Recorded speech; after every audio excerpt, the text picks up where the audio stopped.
Et bienvenue à cette troisième vidéo sur 6 de mes meilleures lectures en bande dessinée de 2016. Alors, ne perdons pas de temps parce que mon téléphone a une durée limitée de temps pour prendre des vidéos. Alors aujourd'hui, ce sera Plutonia de Jeff Lemire, Émile Lennox et Jordi Belair. Alors, mon genre préféré en bande dessinée, ça fait quand même un certain temps que je m'en suis rendu compte que c'est vraiment la bande dessinée de super-héros. C'est pour moi un genre qui est extrêmement versatile et extrêmement puissant et sans doute une des manifestations culturelles les plus importantes de notre siècle.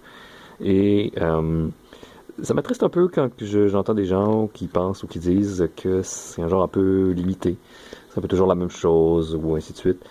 C'est sûr que si on, par exemple, si on s'en tient seulement aux productions filmiques de Marvel ou DC Comics, c'est sûr que on ne touche que à la pointe de l'iceberg de ce que ce genre-là peut donner. Et je pense que Plutonia peut peut-être renverser certains préjugés par rapport à ça.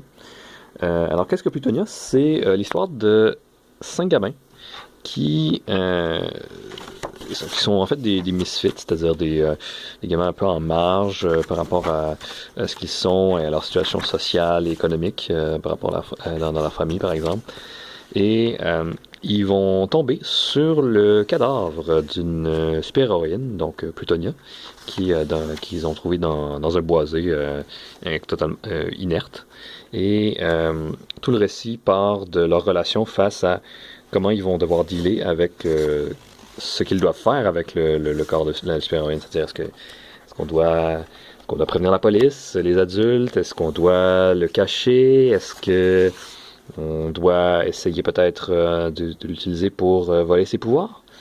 Alors, c'est ce genre de questions-là que ces gamins-là vont devoir se poser. Et ce n'est pas sans rappeler vraiment de Lord of the Flies ou Sa Majesté des Mouches, un grand roman qui faisait un peu une comparaison avec la démocratie et l'érosion de la démocratie avec des gamins qui sont justement pris sur une île déserte. Et là, c'est un peu similaire, c'est-à-dire qu'on a un peu un reflet de nos comportements d'adultes à travers des enfants.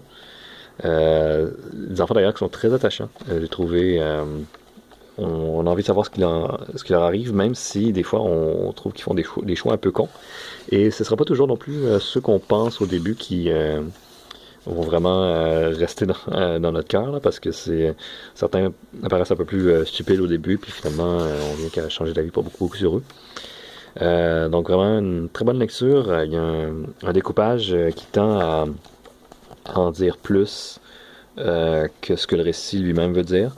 C'est-à-dire, on a certaines mises en page, comme par exemple certains effets qui sont intéressants là, ici, comme par exemple avec les têtes comme ça, là, en haut de page, qui nous présentent chacun des personnages. C'est quand même bien ficelé dans ce sens-là. Et donc oui, je pense que c'est ceux qui sont peut-être pas nécessairement fans de la BD super-héros pourraient peut-être changer d'avis avec une lecture comme celle-là. Donc oui, donc Plutonia chez Image Comics.